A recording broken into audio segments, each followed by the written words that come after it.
আসসালাম। কেমন আছেন আপনারা? আপনাদের বাসা কোথায়? তো আপনারা গ্রুপ ধরে কাজ করেন নাকি? আজকে মোট কত বিঘা জমি ধান লাগিয়েছেন তাও আনুমানিক? বিঘে তিনেক। তে বিঘে কত করে নিচ্ছেন আপনারা? 2400। তে আজকে যে ভুঁইয়ে লাগাবেন, হাতে যে পাতোটা দেখছে, এই পাতোটার নাম কি?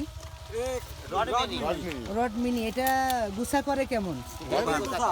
খুব গুছা করে না? আচ্ছা আচ্ছা। তে বিঘে প্রতি এটা আনুমানিক ধান হয় কেমন? 30-35 30-35 কুড়ি। আচ্ছা আচ্ছা। তে আপনারা এক বিঘে লাগাতে আপনারা তো অনেক জনসংখ্যা অনেক বেশি, কতটুকু সময় লাগে তাও আপনাদের?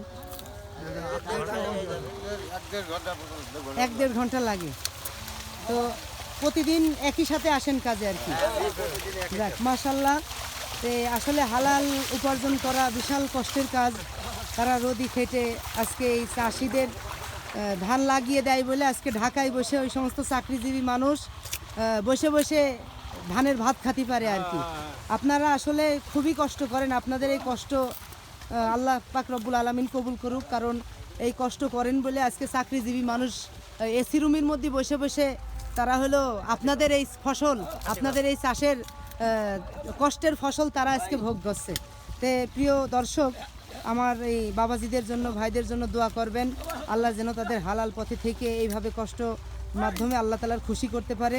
আমরা সকলে তাদের জন্য দোয়া করব, আল্লাহ যেন তাদের সুস্থতা রাখে এবং এইভাবে হালালভাবে জীবনযাপন করে যেতে পারে। আল্লাহ আমাদের সবাইকে কবুল করুন, আমিন। আসসালামু আলাইকুম ওয়া রাহমাতুল্লাহ।